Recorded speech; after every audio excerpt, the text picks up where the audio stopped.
Hello traders, good evening.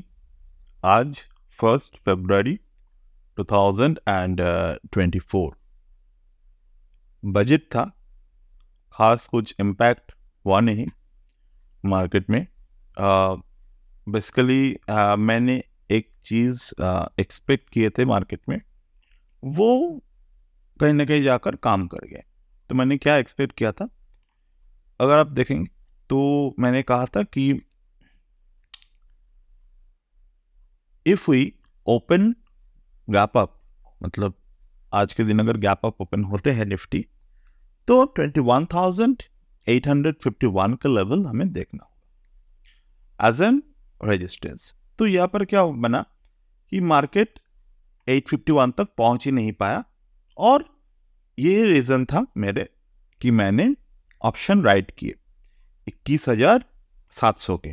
Definitely आप पूछ सकते हैं कि तो इस केस में तो आपको 900 के ऑप्शन राइट करने चाहिए थे। वो अलग सी बात है, बट टेक्निकल फाइंडिंग्स के साथ हमने जो ट्रेड किए और जो उस वक्त के ऑप्शन डेटा थे, तो उसके अकॉर्डिंग हमने ऑप्शन राइट किया and that went well too. तो यहाँ पर जो मैंने ये ट्रेड किया इंट्राडे में, तो इंट्राडे ट्रेड मैंने स्कैल्पिंग किए 4 मिनट में। हमने ऑलमोस्ट 50% का प्रॉफिट यहाँ पर बुक कर लिया। नाउ अब आप पूछ सकते हैं, sir then why you are traded with the very small quantity, कि यहाँ पर इतने स्मॉल क्वांटिटी में क्यों किए? क्योंकि फर्स्ट थिंग फर्स्ट, यहाँ पर जो मेथड मैंने यूज़ किया था ये completely out of the money. पहले तो out of the money trade था। दूसरा, 21,800 के जो कॉल है, ये प्रीमियम कितने हैं आप देख सकते हैं, 25 रुपये, 26 रुपये, 30 रुपये प्रीमियम है। तो यहाँ पर बहुत ज़्यादा क्वांटिटी कभी भी नहीं करना चाहिए, क्योंकि ये जो मेथड है ना, nowadays this kind of method is called the hero zero, but it is neither hero trade for me, neither zero trade for me। मेरे लिए ये कंप्लीट एक प्लान्ड ट्रेड था। तो वो कैसे हम लोग समझते हैं। दूसरी बात, इस तरीके का ट्रेडिंग कभी भी स्केलेबल नहीं होता। मतलब स्केलेबल मॉडल होते हैं ट्रेड में, जैसे कि इन्वेस्टिंग हो गए,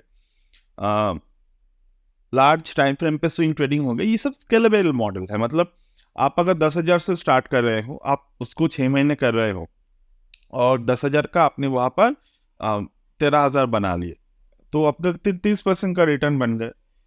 तो वो स्केलेबल मॉडल है। धीरे धीरे आप वहाँ पर 1 लाख डाल रहे हो, 1 साल के बाद आप वहाँ पर 1 साल काम कर लेने के बाद 3 साल के बाद आप वहाँ पर 10 लाख डाल सकते हो।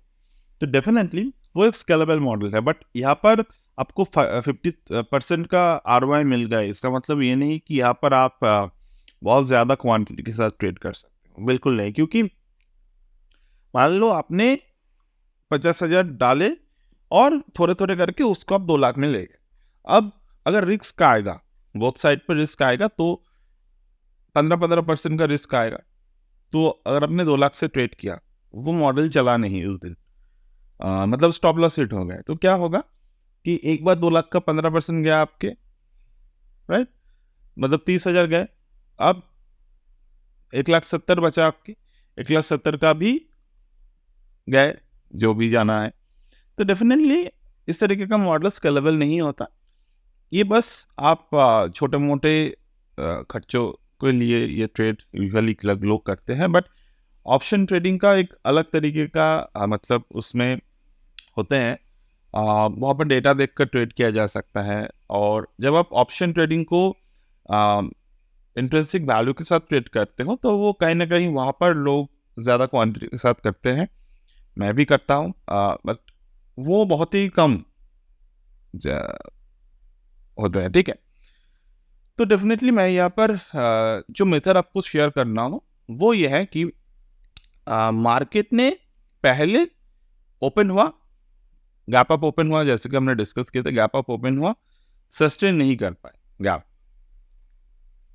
अब हमें क्या दिख रहे हैं, लास्ट ट्रेडिंग डे का स्विंग मैंने डिस्कस किया था। लास्ट ट्रेडिंग डे का स्विंग बहुत इंपॉर्टेंट होते हैं। तो इस केस में गैप अप ओपन है, तो हमें swing high to swing low drop किया हमने।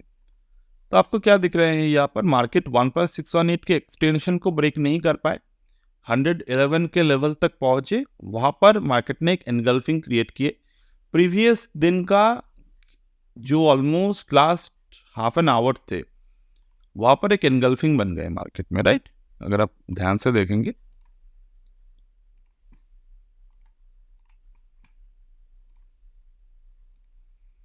तो 15 मतलब 3:30, तो ऑलमोस्ट आधा घंटे का जो एनगल्फिंग था, ये बहुत इंपॉर्टेंट लेवल माना जाता है इसको।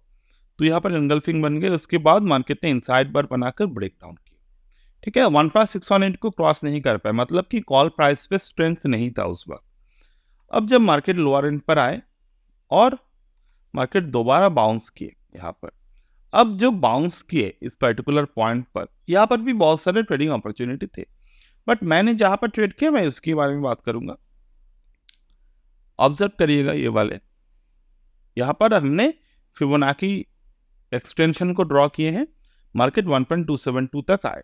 अब 1.272 तक आते आते मार्केट में आपको क्या दिख रहा है कि market was somehow creating a morning star pattern over here. तो 12.4 तक मार्केट में यहाँ पर एक मॉर्निंग स्टार पैटर्न बन गए थे और 12.5 तक वो मॉर्निंग स्टार कंफर्म हो गए डेफिनेटली। तो उसके चलते हुए हमने ट्रेड को इनिशिएट किए। देन अगर हम सामने के लेवल को ड्रॉ करते हैं, मतलब फॉरवर्ड को ड्रॉ करते हैं, फॉरवर्ड फिबोनाची को, तो हमें क्या दिख रहे हैं, बैकवर्ड फिबोनाची यानी कि डाउनसाइड ट्रेंड में 1.272 और अपसाइड ट्रेंड में रिवर्स में हमें 1.618 का साइकिल कंप्लीट होते हुए दिखा। तो जब यहाँ पर साइकिल कंप्लीट होते हुए देखा, वी कैन सी कि यहाँ पर जो ट्रेड है वो आगे जा सकते हैं। और बट जैसे कि जो लार्जर स्केल है वो बेयरिश है, तो कॉल साइड पर हमने मॉर्निंग से क्या देखा, 1.6 को क्रॉस नहीं कर पाए, उसको रिटेस्ट जब किए तब भी क्रॉस नहीं कर पाया था, तो डेफिनेटली मुझे पुट बाय करना चाहिए था। बट यही ऑप्शन, इसके लिए ही मैंने बोला कि आज के लिए कोई भी वोलाटिलिटी के चलते, इतना वोलाटिलिटी के चलते, इतना मैक्स वोलाटिलिटी रहते हुए, मतलब जो वोलाटिलिटी थे मार्केट में तो काफ़ी हाई थे, ऑप्शन राइटिंग के लिए था आज की मार्केट। तो डेफिनेटली यहाँ पर अगर हम लोग ऑब्जर्व करते हैं तो 1.618 मार्केट के हिट किए, 25 also is a gain number. तो यहाँ पर हमने थोड़े से मार्केट जब भी ऊपर की तरफ गए, we just book the profit. Now profit book करने के साथ हमने ये भी आपको समझना होगा कि कोई तो रीज़न होगा प्रॉफिट बुकिंग के।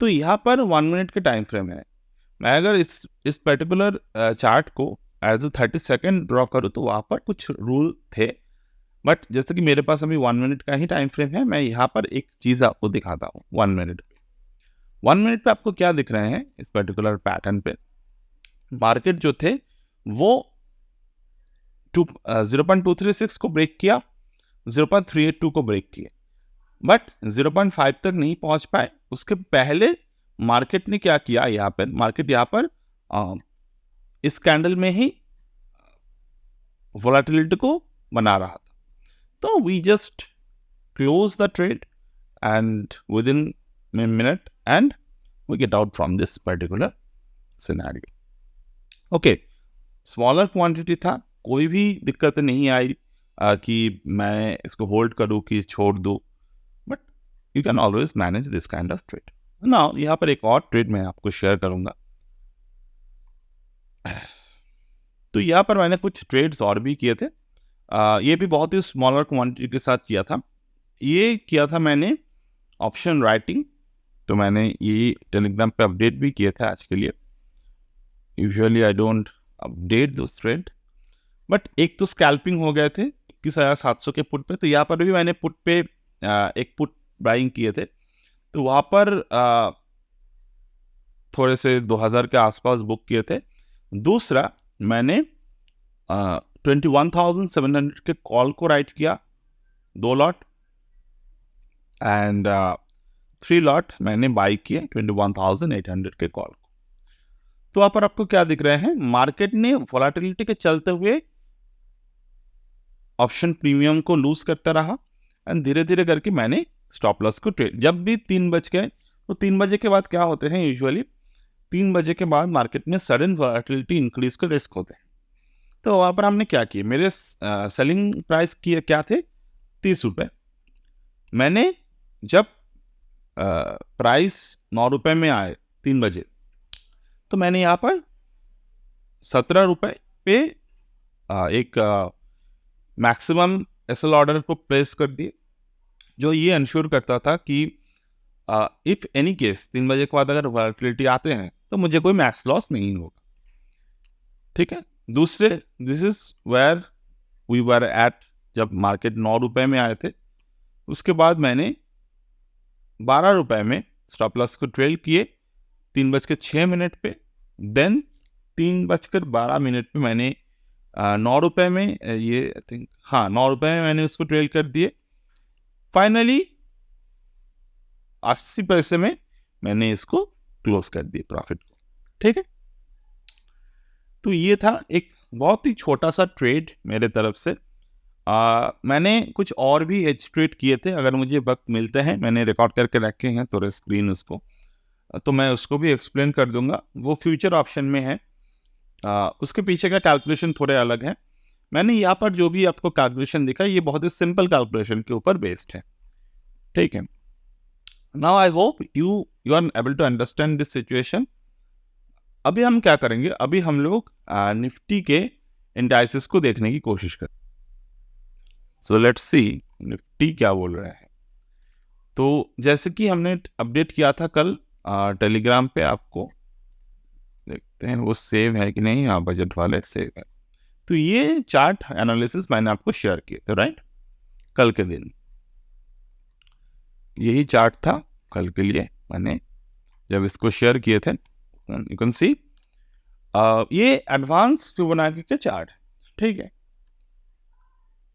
आपको अगर एडवांस में चीज़ों को सीखना है, मैं 2 मेंटोरिंग प्रोवाइड करता हूँ। एक तो टेक्निकल, जहाँ पर ये सब चीज़ें आपको 6 महीने तक सिखाया जाएगा।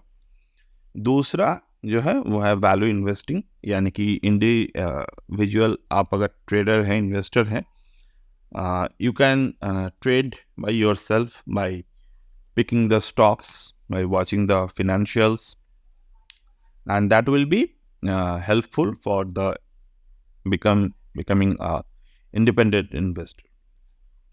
तो ये कल का पोस्ट है। तो आप क्या देख रहे हो आज मार्केट में? मैंने जो लेवल सोचा था वो था 21,851। ये मेरे लिए एक रेजिस्टेंस था। अगर मार्केट ये रेजिस्टेंस को तोड़ता तो ऊपर की तरफ और भी जा सकते थे। बट यहाँ पर क्या हुए, you can see market opened, market formed a doji. यहाँ पर मार्केट में एक डोजी बना है। ठीक है।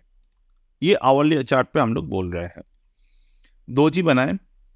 डेफिनेटली अगर मैं बात करूँ खुद के, तो मैंने और भी अकाउंट पे आज राइटिंग किए थे। डिस्काउंट ब्रोकर्स में बहुत सारी दिक्कतें आते हैं आजकल के दिन, और I don't think they are even try to. So basically यहाँ पर क्या देखे हमने कि मार्केट में डोजी बनाए, देन जो कैंडल बने, this is the nothing but the evening star. जब भी आप इस तरीके का पैटर्न देखते हो, इवनिंग स्टार पैटर्न, तो आपको एक बात समझना होगा, मार्केट का जो रेंज था वो स्क्वीज होते हुए जा रहा है। तो ये बात भी हमने कल कहा था कि also the C3 segment creates a range that narrows down the price range. तो बजट डे था, बट जो वोलेटिलिटी दिखा, क्योंकि बेसिकली आज के बजट कुछ खास बजट नहीं था, मतलब कुछ भी होने वाला नहीं था एक्चुअली। इंटरिम बजट में कुछ होता भी नहीं है। तो डेफिनेटली यहाँ पर जो रेंज बना है मार्केट में, अब मार्केट एक बहुत ही नैरो रेंज पर चल रहा है। अभी आपको क्या सोचना है मार्केट में कि मार्केट कहाँ जा सकता है और क्या कर सकता है। इससे ज़्यादा आपको एक चीज़ को ध्यान रखने की ज़रूरत है, अब मार्केट में नेक्स्ट अपॉर्चुनिटी कब आएगा। क्योंकि पॉसिबल ये है कल मार्केट दोबारा आज के रेंज पर ओपन हो, बट कल के दिन भी आपको ये लेवल पे नज़र रखना है बना के, क्योंकि ये लेवल जो है, ये लेवल बहुत इंपॉर्टेंट है।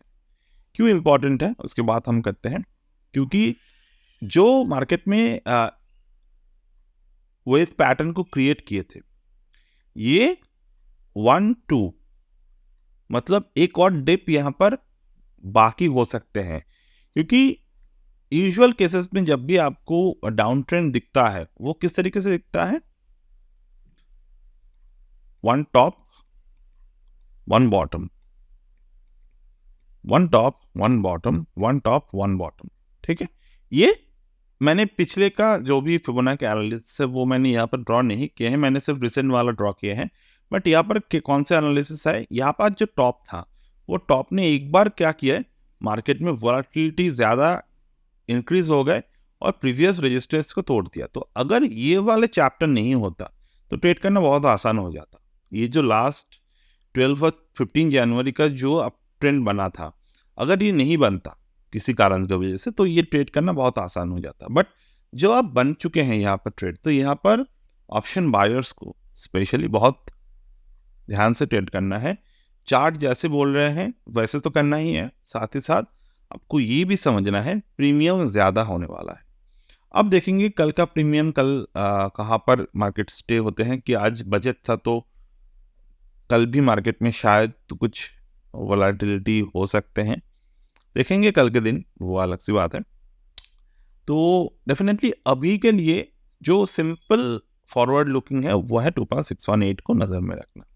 क्यों नज़र में रखना, क्योंकि यहाँ पर जो अप ट्रेंड बना था मार्केट में, ये उसी अप ट्रेंड को कंटिन्यू करेगा until unless market previous up trend का 2.618 क्रॉस नहीं करता, तब तक ये अप ट्रेंड कंटिन्यू होना थोड़ा मुश्किल है। हाँ, डेफिनेटली अगर वॉलेटिलिटी बढ़ जाते हैं, बायर्स आ जाते हैं स्टॉक्स में, म्यूचुअल फंड में, तो अलग बात है, तब यहाँ पर सेम इसी तरीके का एक सिनेरियो बन जाएगा। बट फिलहाल अगर मैं यहाँ पर चार्ट को देखूँ, तो चार्ट जो बोल रहे हैं कि नैरो जोन नैरो हो रहे हैं। ठीक है, और ऐसा नहीं कि बहुत बियरिशनेस जो है वो आ सकता है, क्योंकि प्रॉफिट बुकिंग तो खैर आ सकते हैं थोड़े, बट उसके लिए भी आपको 21,595 के नीचे आना होगा। रेंज बहुत टाइट रेंज पे चल रहे हैं, आज एक्सपायरी खत्म हो गए, तो कल से ये लेवल ऑब्जर्व करना होगा। तो अप ट्रेंड के लिए आप 21,851 के लेवल ऑब्जर्व करेंगे, डाउन ट्रेंड के लिए 21,595 के लेवल को ऑब्जर्व करेंगे। ठीक है, तो that's it for today as of now, and I will get back to you in the next one.